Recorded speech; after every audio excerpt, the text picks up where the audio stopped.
Hello,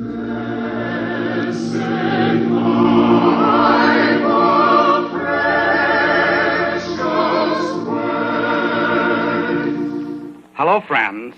I'll not ask you how old you are. It is true, nevertheless, that growing old and feeble is seemingly a necessary part of human experience. But will it always be thus? By the help of medical science, the average human lifespan is increasing. But at the moment, we are more interested in finding out what the Bible has to say on this important subject. The background of this program is an old folks' home. Two of those living in the home are visited by a doctor who has learned much from the Bible. But let's get on with the program.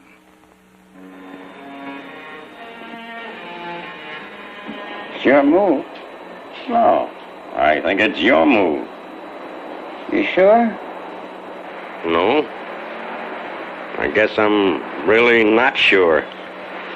All this noise from the highway, I can't think anymore. Or maybe I've just lost interest.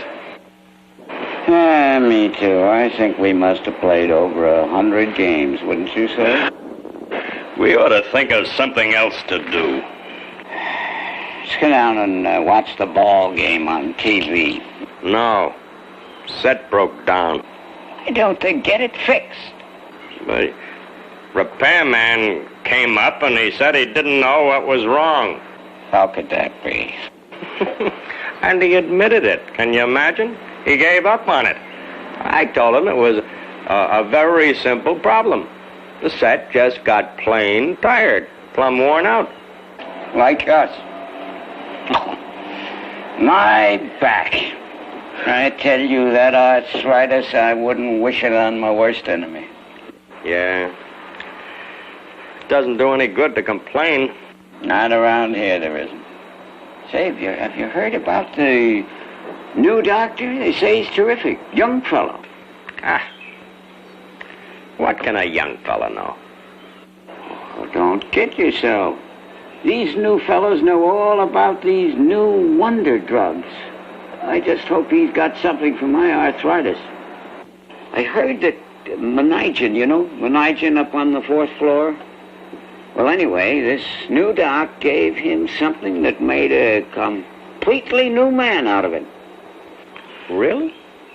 Well, maybe he'll have something to help clear up my cataracts. He says he's terrific.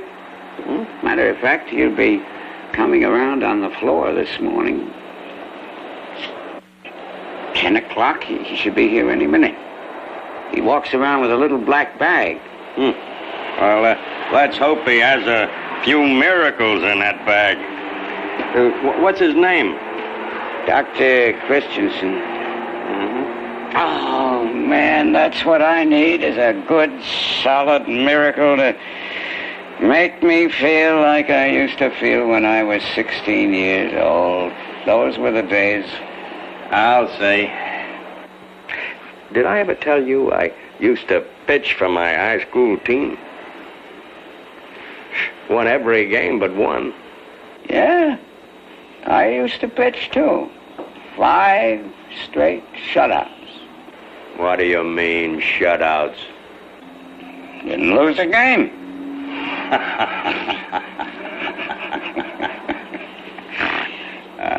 Those were the days, all right. We'd go down to the beach in summertime, and I'd feel so good. I feel like I'd swim a mile at a time. Oh, man, I wish I had some of that energy now. Yep. Many's the time I jumped into that ice-cold lake up in Maine, swam around. I think I swam around as long as an hour without even hardly stopping. Say, did you ever hear about these new kidney transplants? I was reading about it in the paper last night. Yes, but you got to remember when you read something like that it isn't perfected yet. It's experimental, you know? Well, still, pretty soon they're going to be able to replace most of the important organs of the entire body. Sure, you'll be able to go to the hospital and come out with all new parts. We won't be around to see it. That's for sure.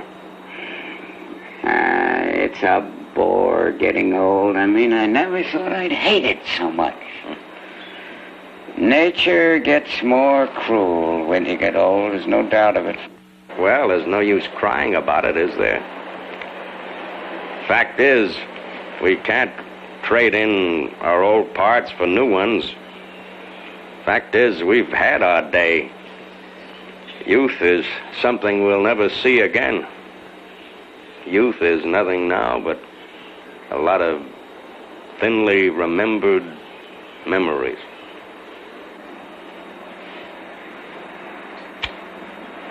Drink a lot of water. What'd you say? That's what the old doc always used to say. Drink a lot of water. It helps to clean out the kidneys, I guess. What's the use?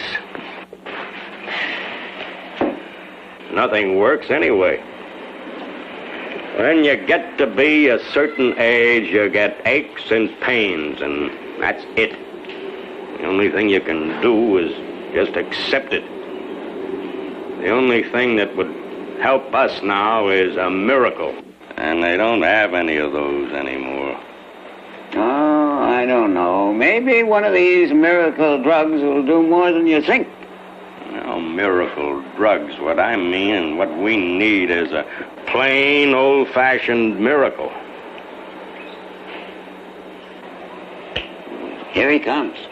Doctor? Yeah. Hello there, Dr. Christian. Hello, man. I'm Paul Rogers, and this here is Tom Davidson. How do you do? How do you do? Well, how are you men feeling? Well, we'd feel great if we could just get some of our old parts changed for new ones. You don't happen to have any of them in your pocket there, do you? Are you gentlemen ready to have your examinations? Aye, sure, Doctor. Time is something that we got a lot of.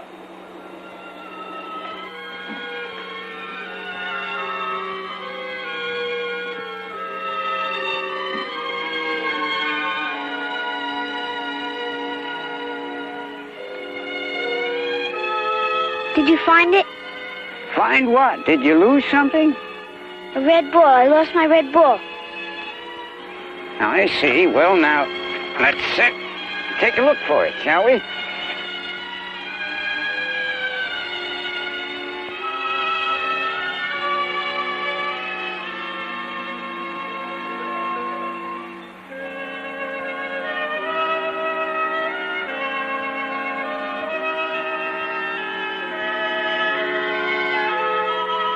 I'm afraid, little boy, that I don't see your ball around here anywhere.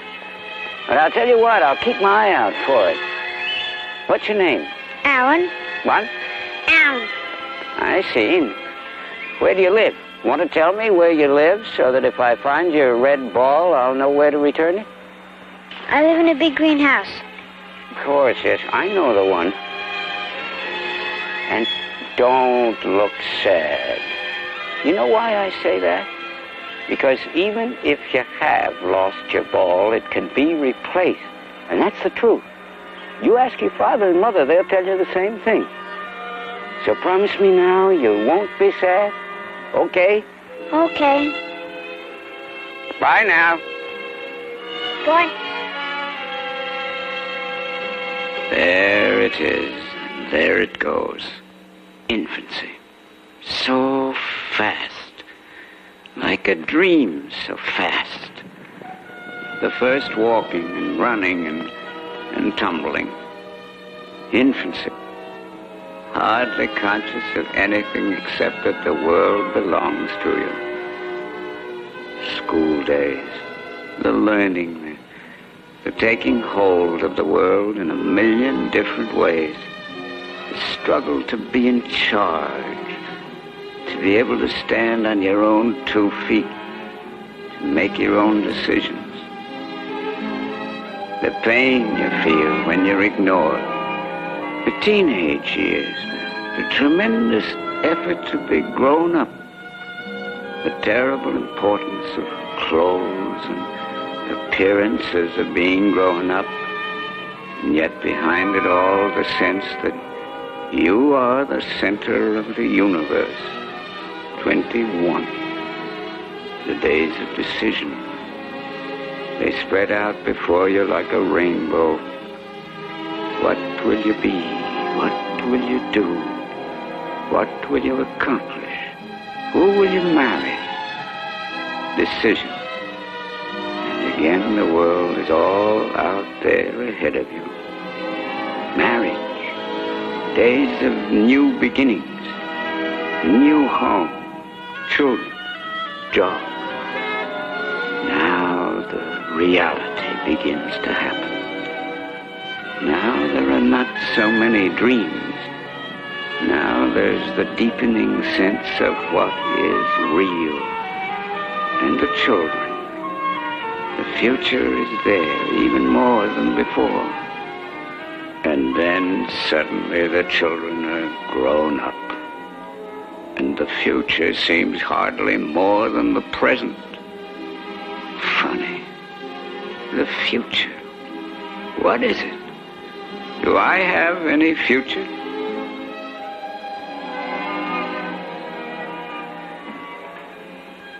Hey, give me that ball. I know a little child that's looking for it. How do you like that doctor? He didn't give us anything. Not one solitary thing. No prescription, no drugs, no nothing. He didn't even suggest that we drink a lot of water. Well, I guess that's it. No wonder drugs. Not for us. Well, let's go inside and have a game of checkers. I don't feel like it. My eyes are tired.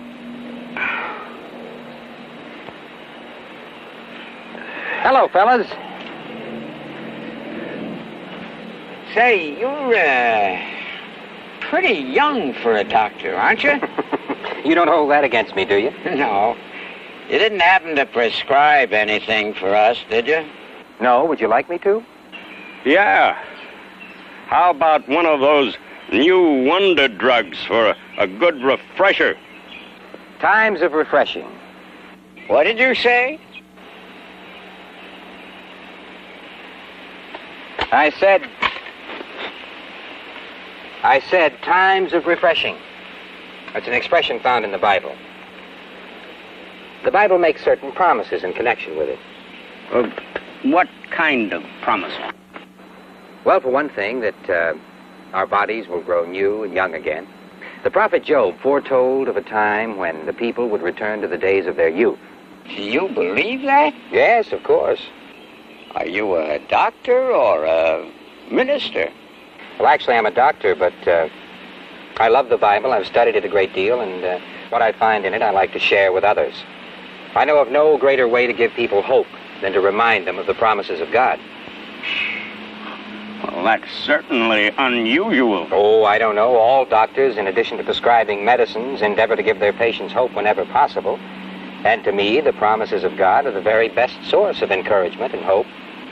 Oh, of course, Christ was a great healer, but he had to use miracle-working power.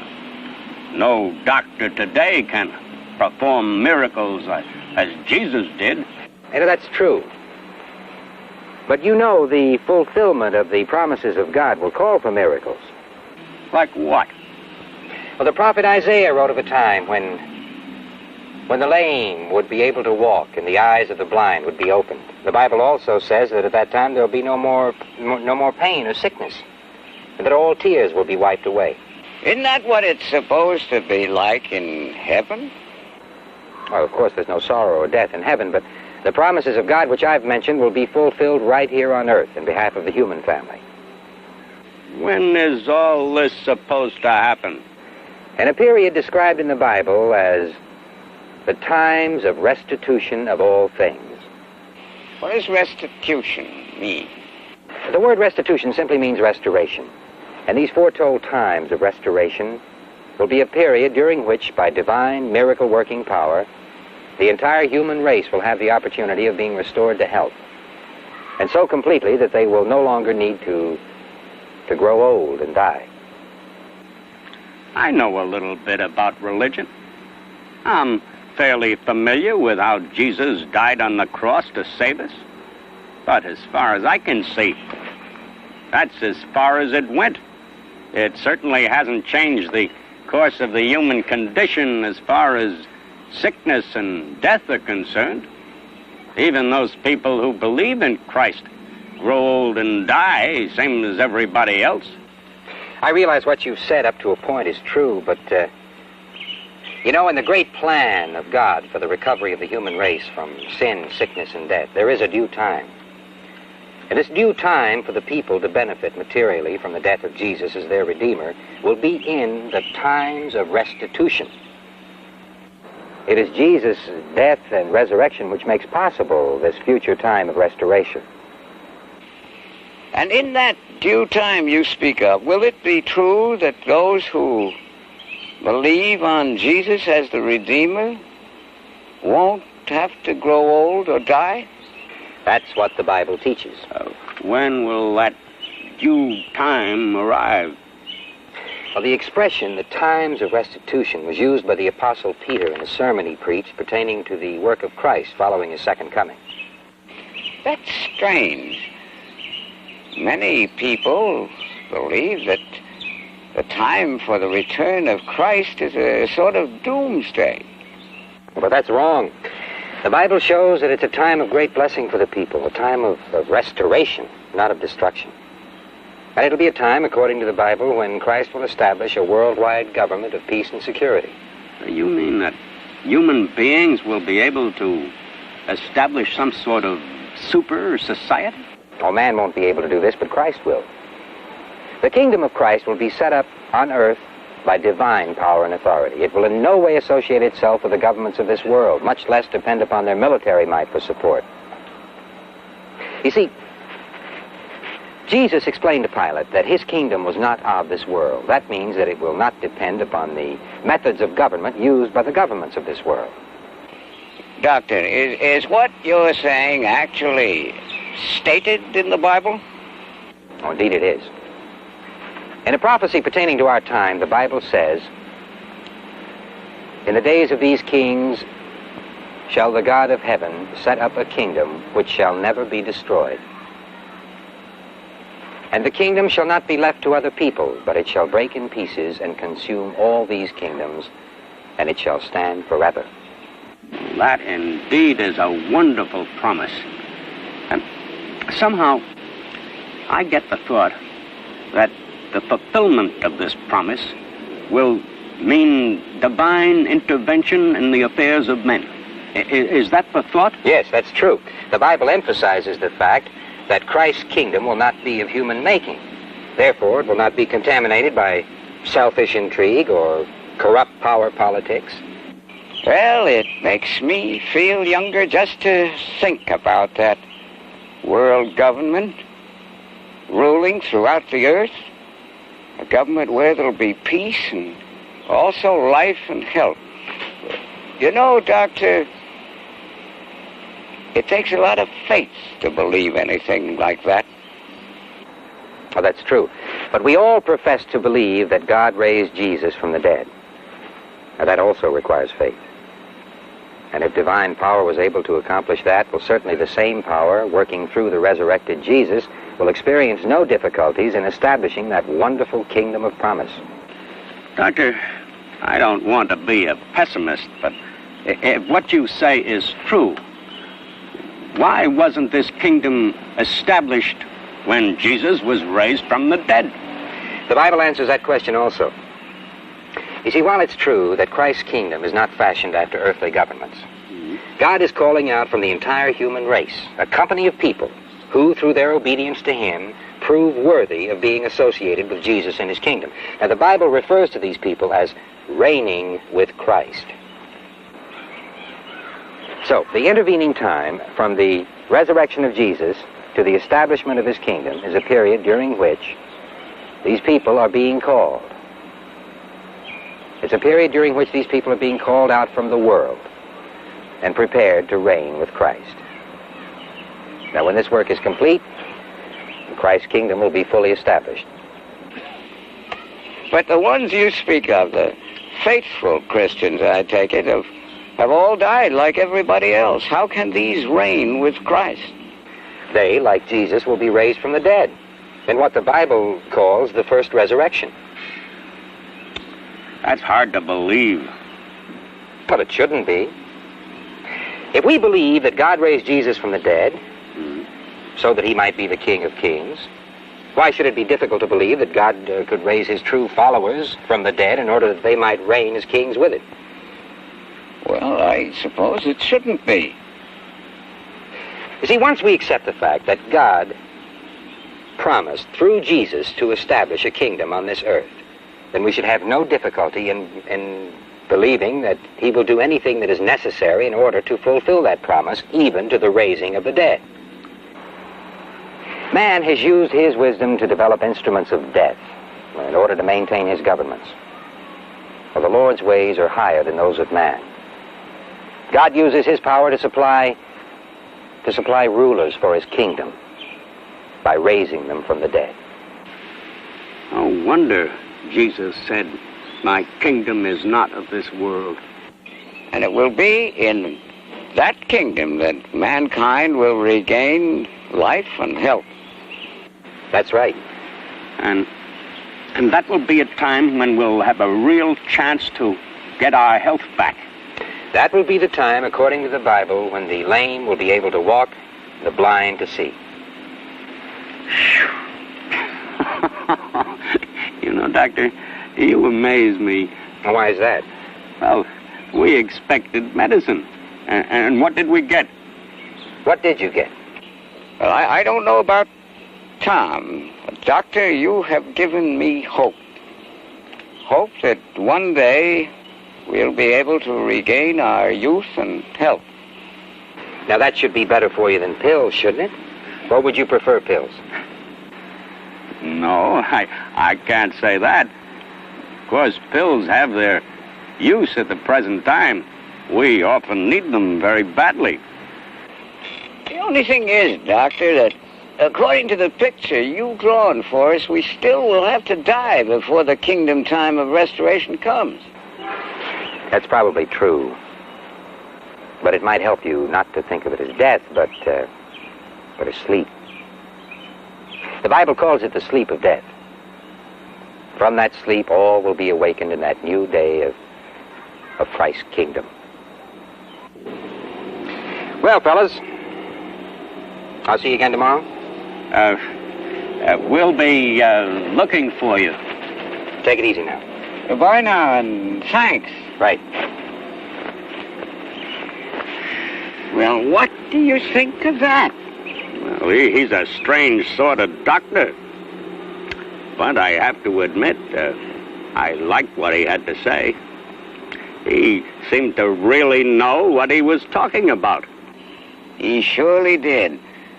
And you know, when I met that little child who lost a ball, for some reason it caused my whole life to pass before me. And here I was, just about at the end.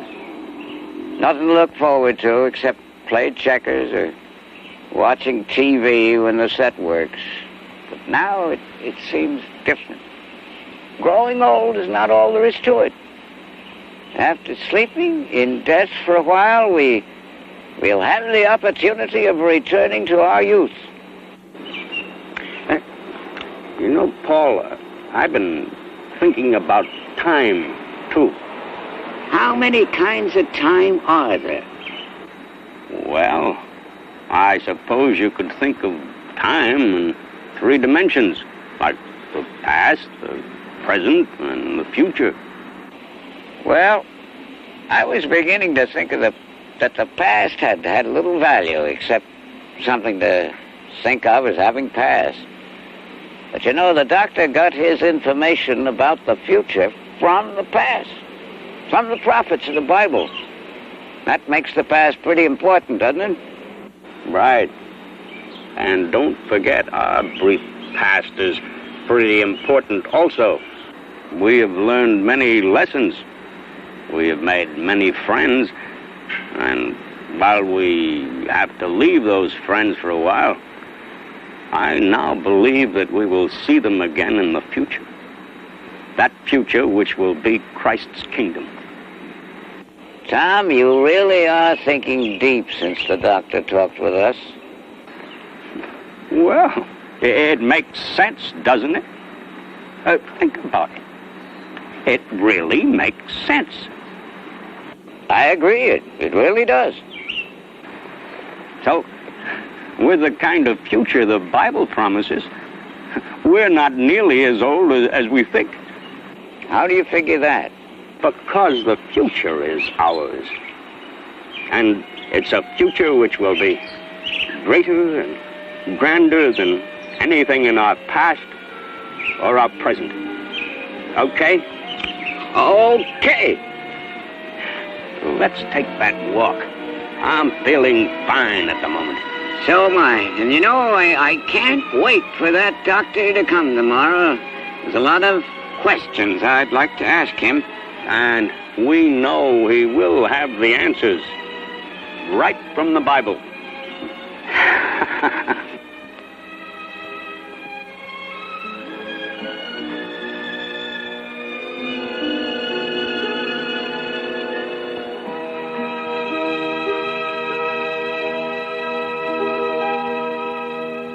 And friends, while Paul and Tom will hold their questions for their doctor friend to answer, you will find the answers to many of the questions which have been raised in your minds by reading the little book, What Can a Man Believe? Do you know that God, through all the prophets of the Bible, foretold the coming time of restoration for all mankind? The time when the old will return to the days of their youth. You may think that this is too hard to believe, but not so. Not when we take all the facts into consideration. Do you know that those who have died, your friends and mine, will all be awakened from death to share in the joys of that new day of Christ's kingdom? You do believe in the resurrection of the dead, don't you? Well, let this confidence brighten your hopes for the future. Whether you are young or old, the little book, What Can a Man Believe?, reviews the many promises of God pertaining to this future hope, and it is yours for the asking. To view the booklet online, visit www.dawnbible.com, or to receive a hard copy of the booklet by mail, send us your name and postal mailing address and ask for the booklet by name. The title of the booklet for this program is What Can a Man Believe? Send an email to dawnbible@aol.com. The booklet will be mailed to you free and without obligation. And now, goodbye, and may God bless you.